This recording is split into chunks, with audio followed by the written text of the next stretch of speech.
the Watergate Hotel.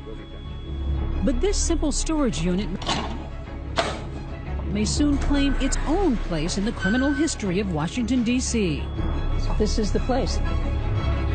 Where did you put the recorder? I had the recorder right here behind that plastic bin. It was right here that this woman, speaking on camera for the first time, set up a bizarre amateur sting operation which would upend one of D.C.'s most famous murder cases, and she says endanger her own life. I honestly thought, he's going to kill me. We're talking about the notorious Chandra Levy case. This case had everything. It had power, it had sex, it had the nation's capital, it had a young woman on the rise. And now, because of this woman, the man once convicted of the murder will walk free. Do you regret making those recordings? I had that recorder because my gut instinct told me something was really wrong and something terribly could happen. Tonight, for the first time, you'll hear her story. Hear from that suspected killer himself. We're on our way to meet the man many are convinced attacked and killed Chandra Levy. And something else you've never heard. Sorry, I haven't heard from you. Actual voicemail recordings from the congressman at the center of Chandra's story. It's 11:45. Sorry, I've been tied up the last 2 days. So you already know that. In fact, we'll begin right there with what Condit left on 24-year-old Levy's home answering machine on a night in early May 2001. Maybe you're out of the country or something. Anyway, give me a call. Pick up this message. The Democrat of Central California is wondering where Chandra is, and he's not the only one. I called up, and then she didn't answer. Bob Levy, an oncologist, and wife Susan are expecting their 24-year-old daughter back home in Modesto, California. She was shy. She really liked being at home. Yet her daughter was ambitious, dreaming of a career in law enforcement. You sound like you're very content with the program and everything. Oh, yeah. She'd even volunteered at her local police department before heading to the nation's capital. She got the internship at the Department of Prisons there, and I think she was interested in going to the FBI. The FBI would be in Chandra's future, but not in the way she imagined. After 9 months in D.C., the internship is over. Chandra cancels her gym membership and emails her landlord that she's heading back to California. Then I called again, then on the weekend she didn't answer. 5 days pass with no word. Chandra's anxious parents call police, who head to her apartment and make some noteworthy discoveries. It appeared to the police she was packed up, ready to go home. FBI Special Agent Brad Garrett, now an ABC News consultant, worked the Levy case for years. Her driver's license, her credit cards, Her cell phone? and her cell phone were still in the apartment. That's baffling to me and others, because the whole idea is when you're going to leave, you're at least going to take an ID. There were only 2 things missing: her keys and a ring. A gold ring with her initials CL in diamonds, a college graduation gift from her parents. What are you hearing from the police? Well, they were sort of nonchalant because what can they do? Police do canvass the area, including nearby Rock Creek Park. And Susan Levy begins her own search, looking through her daughter's cell phone bill. I saw this number that was being called many, many, many times. I decided to call that number, and it turned out to be Gary Condit, and he answered the phone. And what did you say? And I was kind of surprised, and I said, "Do you know where my daughter is?" And I thought to myself, this is wrong. Come on in and make yourself home in my office, and I'll be back. Give me 10 minutes. Okay, I'll be right back. But why exactly was the congressman, a minister's son and married father of 2, calling a young intern to get together? Give me a call. Give me a rundown on kind of what your schedule is. Things are looking pretty good for me today. Anyway, bye. Condit's always maintained he cooperated with police and voluntarily came in for questioning. But former D.C. Chief of Detectives Jack Barrett believes Condit was being coy. He admitted to the detectives that first night that they were dating. We didn't know whether it was a friendly relationship. We didn't know if it was a sexual relationship. He didn't admit that he had a sexual relationship with her. He did not. Word soon leaks that Condit and Levy did have something going on. She'd even dropped hints to her family. Listen to this home video. Terrence also one of our adventures in D.C., the Bureau of Prisons, and a congressman's friend. And Chandra had vaguely described a romance to her co-worker, Sven Jones. When she spoke of her relationship, she never offered a name. She just said powerful person. Someone who she was in love with, someone who she could see making a life with. Talk of a congressional sex scandal sets off a media firestorm. Police have questioned Congressman Gary Condit, who has reportedly said Levy spent some time in his Washington, D.C. area condo. In front of Gary Condit's office, the whole street was blocked off with TV trucks every day. Out in front of the Levy's house, the same thing, TV trucks, camera crews. Were you wondering or worrying for a second whether your father was somehow implicated in this? No, I knew he wasn't. I knew he had done nothing wrong, illegally wrong. When folks start calling my dad a murderer, it's wrong. Chad is Condit's eldest child, a top aide to the governor of California when the Levy case broke. He hadn't hurt her, hadn't obstructed justice, told the law enforcement people from the start what the deal was. The Levys aren't buying it and take their suspicions public. We would ask Congressman Condit and anybody else with information to please come forward. Please cooperate with the police. Do you know anything about where Chandra Levy is? From the very beginning, he was trying to protect his professional reputation as a congressman. Excuse me. He was the one that created this problem for himself. We had no place to turn other than to try and focus on him. Congressman, why won't you take a polygraph? It becomes the summer of Condit. American TV's saturated with daily images of the gaunt congressman, grinning through clenched teeth as he tries to maintain a facade of normalcy. Wish I would have gave him better advice. I mean, I wish somebody would have. You have a relationship of friendship that is hard to explain. Yet his dad will have some more explaining to do. Did you urge Anne-Marie Smith to lie? People come forward alleging Condit had relationships with other women. He declines to discuss those allegations. And we identified a number of women that were dating him while he was here in D.C. and his family was back in California. The floodgates are open. Where is Chandra? Protests call for Condit's resignation. Up next, while police aren't turning up any breaks in the case, okay, folks, we are ready to go. Condit turns up on television for a historically awkward interview on ABC. Congressman Condit, do you know what happened to Chandra Levy?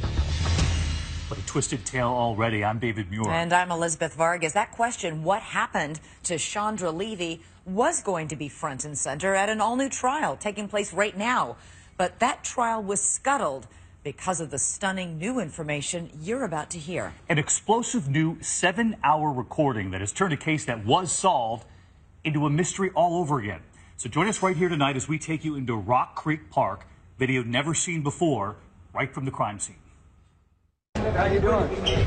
It's the summer of 2001, and Gary Condit's role in the Chandra Levy case is blocking out the sun. So the pressure is mounting on Congressman Condit. The parents turn up the heat on Gary Condit. The story was a congressman with an intern. It wasn't the story about this poor girl being missing and all these families being destroyed over this. Posters of the young intern are plastered from the Potomac to Capitol Hill. Her parents determined to keep their missing daughter in the public eye. Where is Chandra? They make the rounds on television. We just want her back. But it's not easy to maintain a brave face. Help us. Help us find her. That's Dr. Levy breaking down on ABC Sacramento affiliate KXTV. Police continue grilling the congressman, trying to tamp down the speculation. The congressman was not a suspect before the meeting. He was not a suspect during the meeting, and he is not a suspect since the meeting. Yet the Levys are convinced that Condit not only committed adultery, but perhaps something much worse. I urge him, if he does have any information, please be man enough to step forward. Hoping to change the narrative, Condit agrees to a national television interview with ABC's Connie Chung. He felt as if I was interrogating him under a hot light. In many ways, I was. 24 million people watched the interview. It went a lot like this. Congressman Condit, do you know what happened to Chandra Levy? No, I do not. Did you have anything to do with her disappearance? No, I didn't. Did you kill Chandra Levy? I did not. We had a close relationship. I liked her very much. May I ask you, was it a sexual relationship? Well, Connie, I've been married for 34 years, and I've not been a perfect man, and I've made my share of mistakes. But out of respect for my family and out of a specific request from the Levy family, I think it's best that I not get into those details about Chandra Levy. Was that respect for you? I laughed about it because I thought it was so false, phony. It's just his way of weaseling out of it. It was preposterous. You just have to shake your head and say, why would he even agree to do the interview if he's not going to be forthcoming? All new Dr. Phil. Just last week, Condit gave his first interview in 14 years to Dr. Phil. Came out your condo once? Well, maybe twice. He may have looked somewhat different, but he sounded pretty much the same. Why is it you will not answer publicly whether or not you had a sexual relationship with Chandra Levy? I haven't, answered that question publicly for 15 years, and I'm not going to change my my position or my view on that today. But if Condit is reluctant to speak frankly, the forensic evidence speaks for itself. Chandra Levy's panties, taken from her apartment shortly after her disappearance, contained bodily fluids. DNA tests determined the fluids came from Gary Condit. And yet, think what you will of Gary Condit, there's no evidence he was involved in Chandra Levy's disappearance. Most of us in the police department and the FBI agreed that he was not our suspect, and that we needed to be looking elsewhere. The case of the missing Washington intern. As the case continues to dominate the news, it seems nothing can trump the story of the missing intern and her friendly congressman. Until, of course, something does. And then September 11 happens. What happened to you and your investigation and your detectives? The media attention went away. We lost a big helping hand with the FBI because the devotion of resources to terrorism, things changed dramatically. With the world's attention diverted, the Levys are left with little to go on. Because there's no body, you still hope she's alive somewhere, like with any missing person. That's all you got is hope. As the case loses momentum, Gary Condit lost his congressional seat. Condit loses his bid for re-election to nobody's surprise. Very difficult to win a race when you're being accused of murder. It's been a great opportunity to be in public service. Weeks later, a striking coincidence. Award-winning Washington Post reporter Sari Horowitz is revisiting the now cold case of the missing intern. I arranged a breakfast with a police official, and during the breakfast, his pager just started going off. Then a timely break that a reporter can only dream of. And when he came back, he had this stunned look on his face. And he said, "You're not going to believe this, but I just got a call, and they think they found Chandra Levy's remains in Rock Creek Park." The remains lay in a remote section of Washington's largest park, 5 miles from Chandra's apartment. Finally, they discover her body in Rock Creek Park. Huge park. Huge park.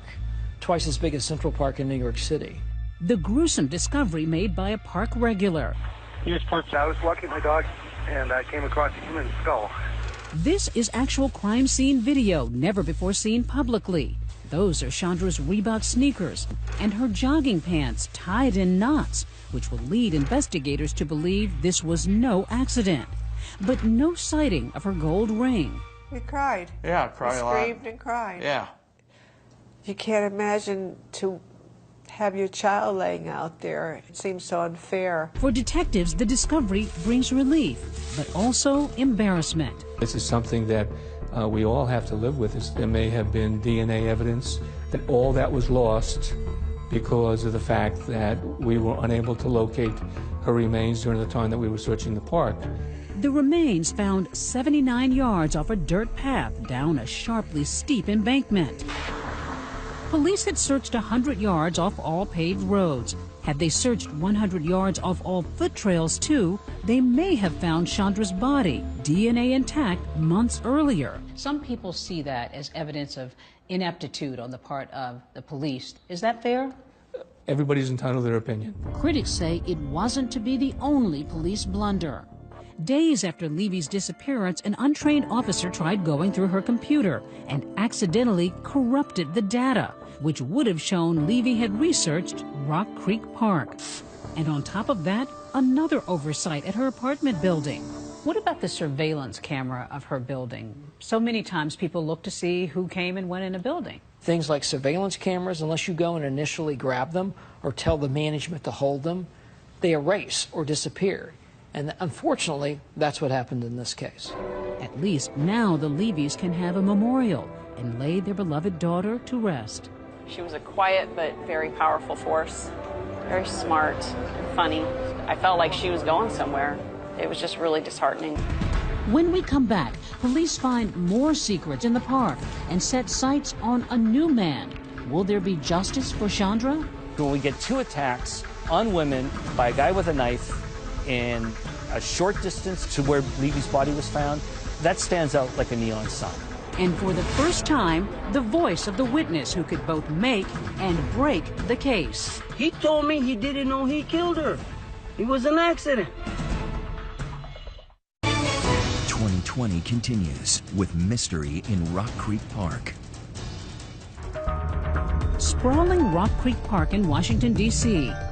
With its 2,000 acres of lush trees, quiet streams, and wildlife, a perfect place for a walk or a crime.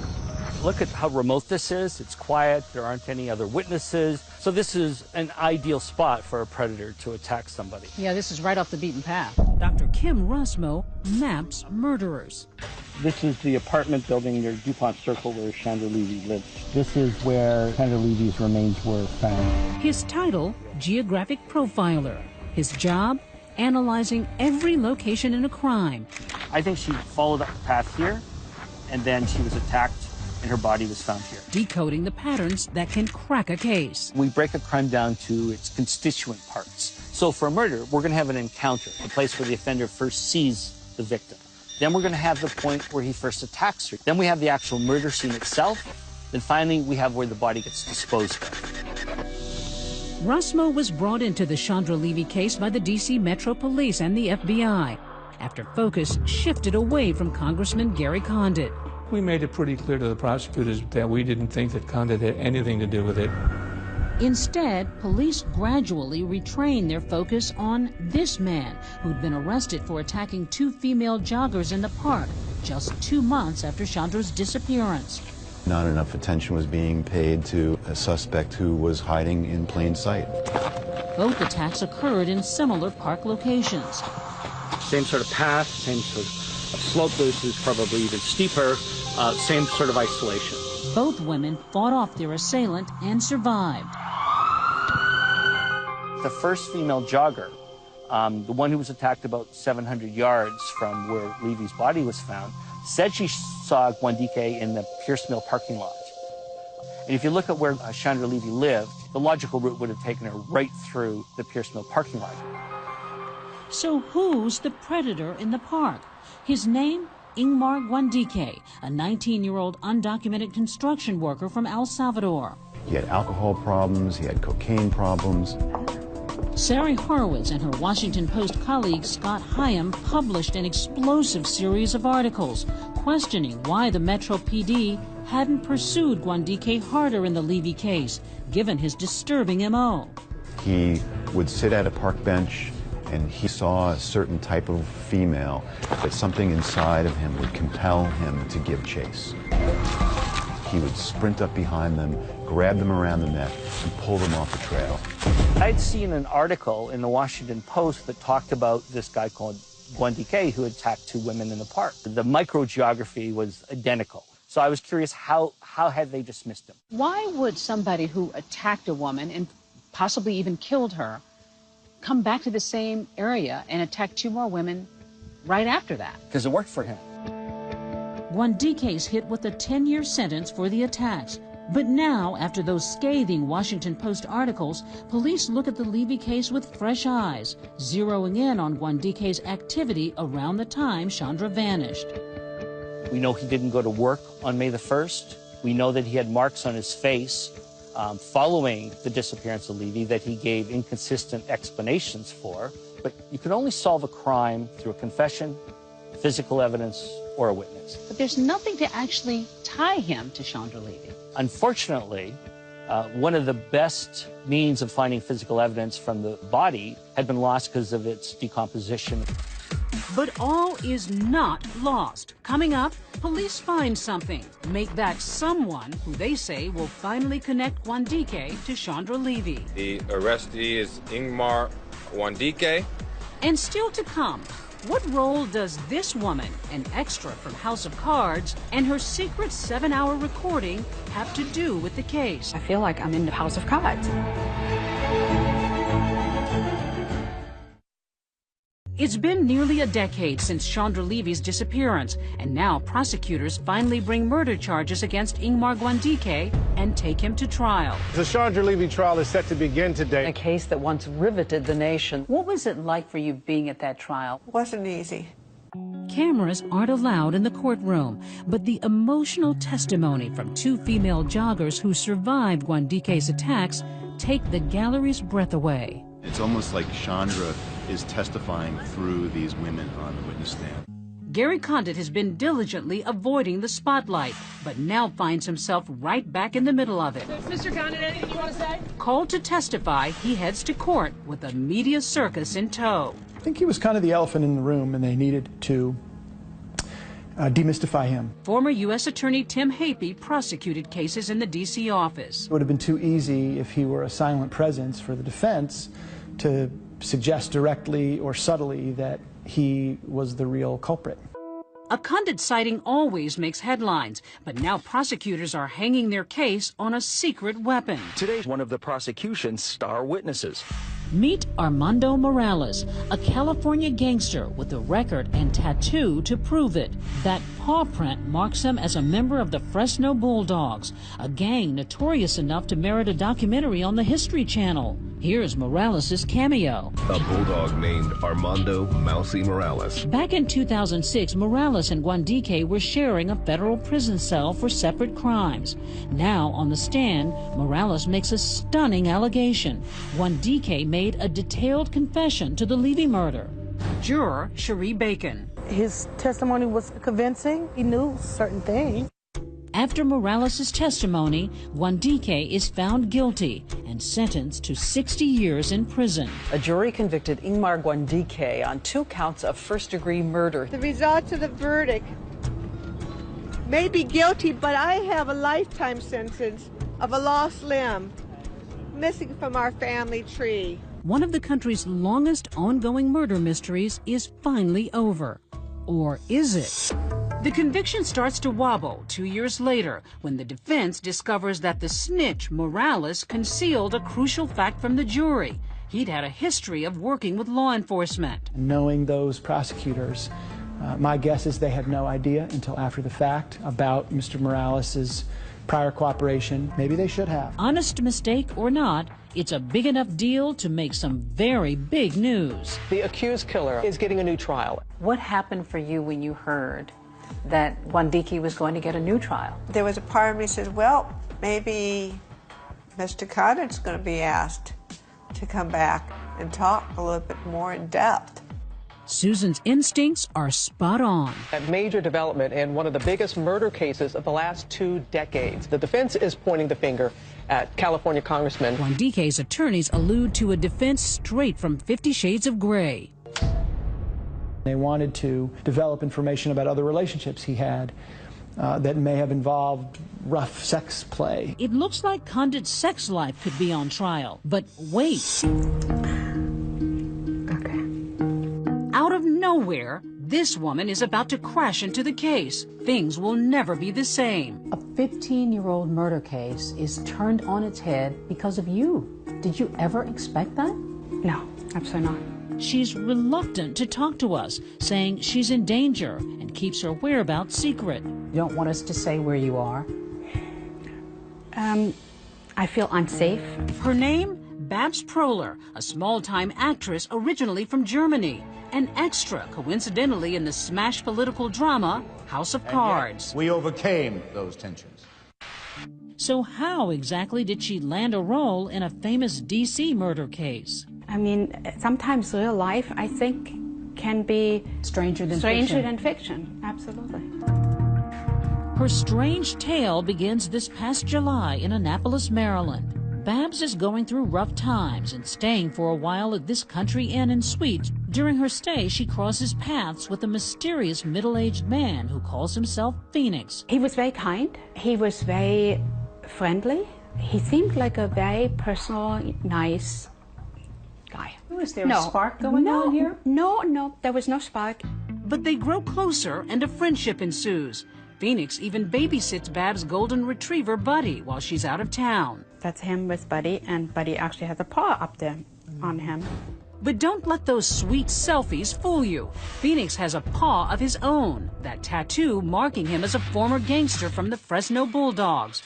He is, in fact, the same snitch who testified so convincingly at the Chandra Levy trial, Armando Morales. His face changed completely. It went from this gentle, kind, caring guy into a look that almost scared me a little. Trusting his new friend, Morales reveals he's just done 20 years in prison. I said, 20 years? You must have almost killed someone to be in for 20 years. And his answer was, I wish it would have only been one person. So what's he doing here? Morales explains he's the key witness in the upcoming retrial of Ingmar Guandike. While preparing to testify, the government has put him up in the hotel with a cell phone, a room key, and some cash, and strict orders not to blow his cover. What did you think? I was intrigued of his involvement, what he knew. She's intrigued enough to continue the odd friendship, but also scared that the criminal could hurt her or those close to her. So she makes a fateful decision. Babs says that for her own protection, she begins recording her conversations with Morales in the hotel, in the car, even in this storage locker where he's helping her organize her things. This is where you recorded it all, mostly. I did. Next, those secret recordings that will rock the Levy case and get a convicted killer out of prison. Let's go in there. He told me he didn't know he killed her. What started as a circus ended as a circus.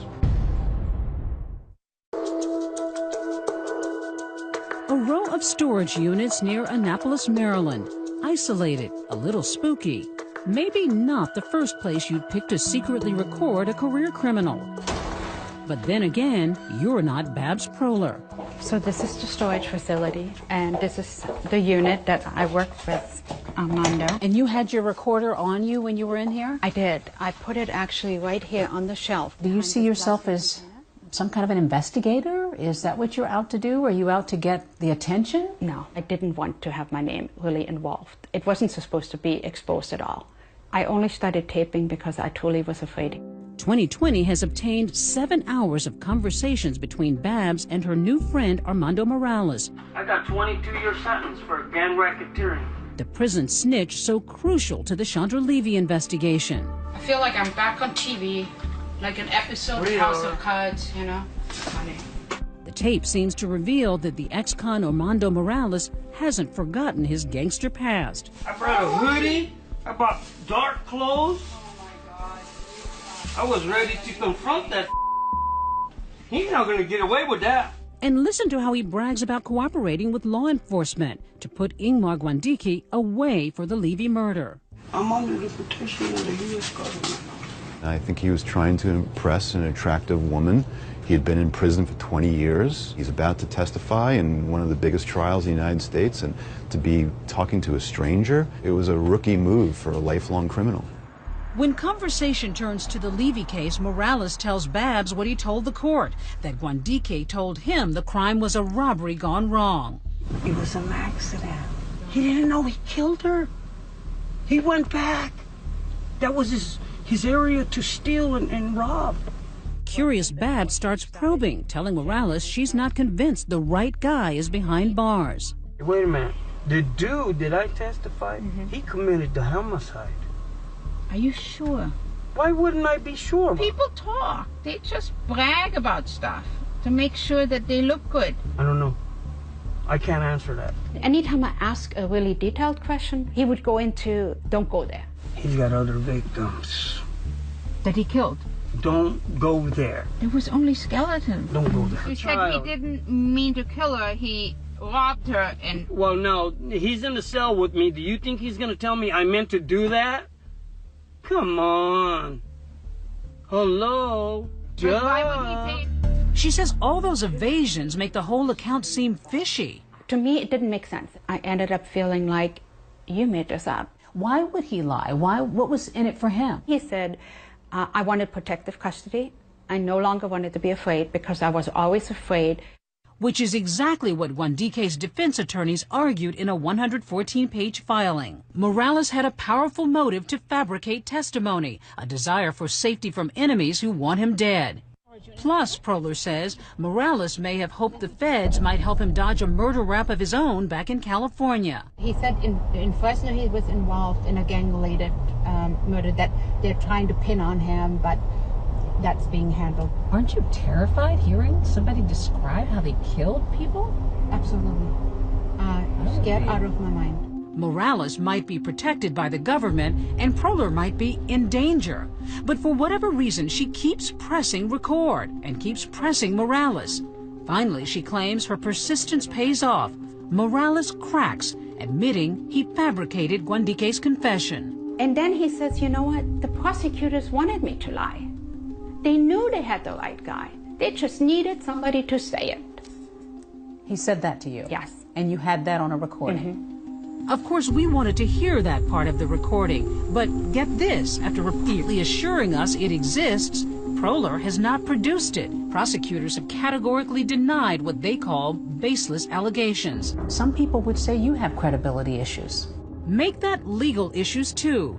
We've discovered Proler has a checkered past. The suggestion is that you've had aliases, that you've had sort of a sketchy past yourself. No. I was married twice, and I had my name officially changed after the divorce. There's also an accusation of theft. What about the theft? Were you charged? I was charged.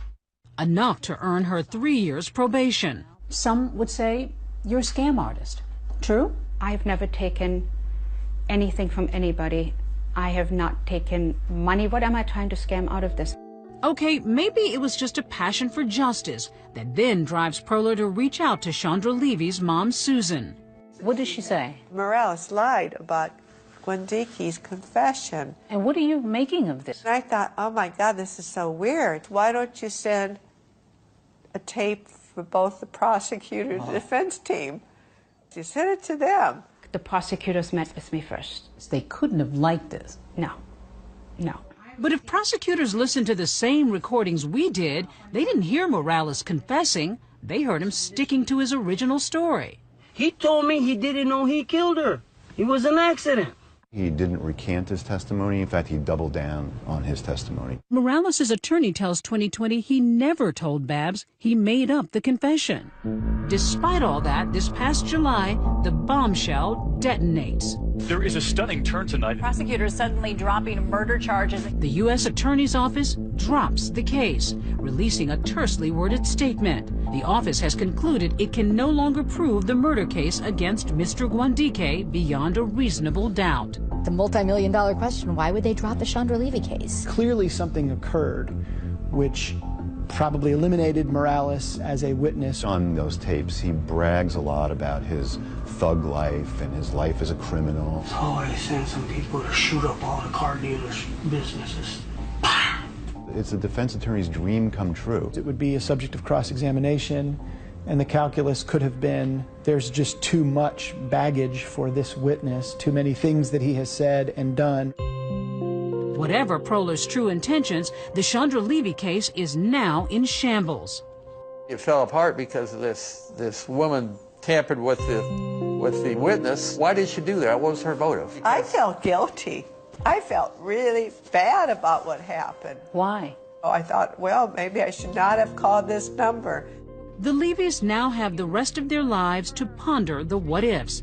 And Proler says she's worried Morales will come after her for revenge. His current whereabouts, unknown. My life has been affected negatively. I'm moving from hotel to hotel right now. I'm afraid. Why'd you decide to talk with us? I believe that the truth needs to come out. I think somebody out there knows something. I've tried to be brave through all of that. Still to come, we've heard from everyone else. Now, hear from the man once convicted of killing Chandra Levy himself. We're on our way to meet Ingmar Wandike. Just weeks ago, during a visit to Rock Creek Park, where Chandra Levy's remains were discovered, Hello? 2020 producers got an unusual phone call.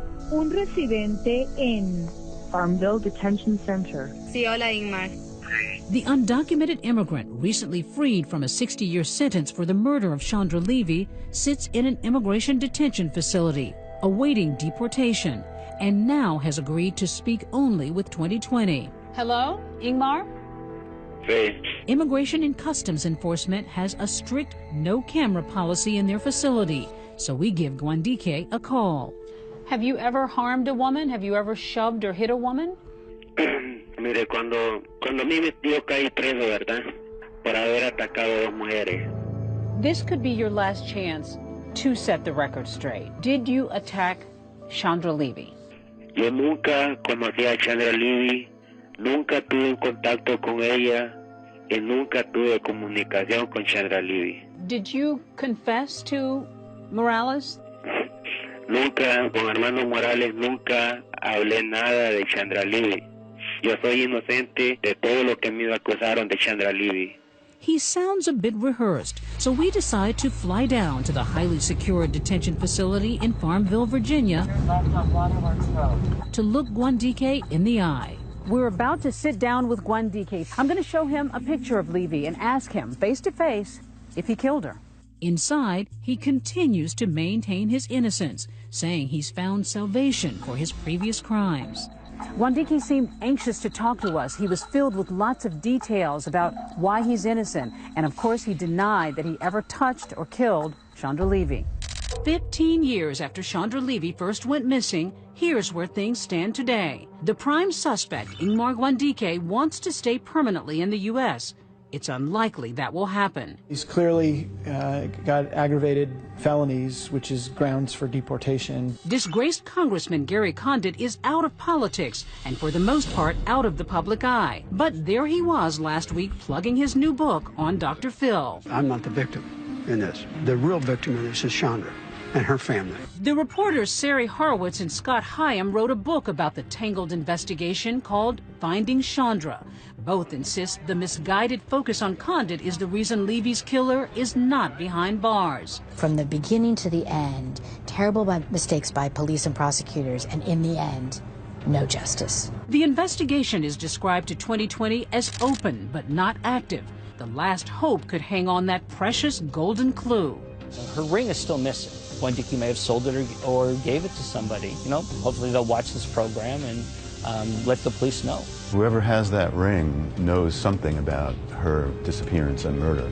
Finally, Chandra's parents, deprived of their daughter, deprived of justice, find some comfort in spiritual hopes. Happy birthday, love, Uncle Tom. Are you preparing for the possibility that you may never know what happened to your daughter? One day I would be with our daughter, and whether we'll get an answer from God or not, I don't know. We'll find out then. And then maybe what Sean would have said is, what difference does it all make? And despite our request, Gary Condit declined to speak to 2020, his attorney reiterating that he was completely exonerated. And with no new evidence, it is unlikely Wandike will be tried again. After tonight, do you think he had any role in the murder? Let us know on Facebook and on Twitter. Use the hashtag ABC2020. And of course, join us next Tuesday night for our election coverage. America saying, finally, it's here. I'm David Muir. And I'm Elizabeth Vargas. For all of us here at ABC News in 2020, good night and have a great weekend. Her name is Babs Proler, a small-time actress. That's her on the right behind Kevin Spacey on House of Cards. Babs agreed to tell 2020 her story. Aren't you terrified hearing somebody describe how they killed people? Absolutely. Scared out of my mind. 2020 has obtained 7 hours of conversations between Babs and her new friend Armando Morales, I did my time. the prison snitch so crucial to the Chandra Levy investigation. He said he didn't mean to kill her. He robbed her and... Well, no, he's in the cell with me. Do you think he's going to tell me I meant to do that? Come on. Hello? But why would he pay? I think it was absolutely my tapes that blew it out of the water. This simple storage unit doesn't look like much. This is the place. But it was right here that this mystery woman sprang a bizarre sting operation that would blow the doors off one of the biggest scandals our nation's capital's ever seen. We're talking about the Chandra Levy murder case. Disappearance of a college student. A story that captured the nation with a riveting combination of sex, politics, and police procedure. A story that devastated a family. Torpedoed the career of an aspiring congressman. May I ask you, was it a sexual relationship? And now, because of this woman, is an unsolved mystery once more. Babs Proler is speaking exclusively with 2020 about her story that began this July when she ran into Armando Morales, the jailhouse snitch and star witness in the Levy case. Where did you put the recorder? I had the recorder right here behind that plastic bin. What did you think? I was intrigued of his involvement, what he knew. The dude that I testified, he committed the homicide. Are you sure? Why wouldn't I be sure? People talk. They just brag about stuff to make sure that they look good. I don't know. I can't answer that. The light went off in your head. Yeah, to me it didn't make sense. And I ended up feeling like, you made this up.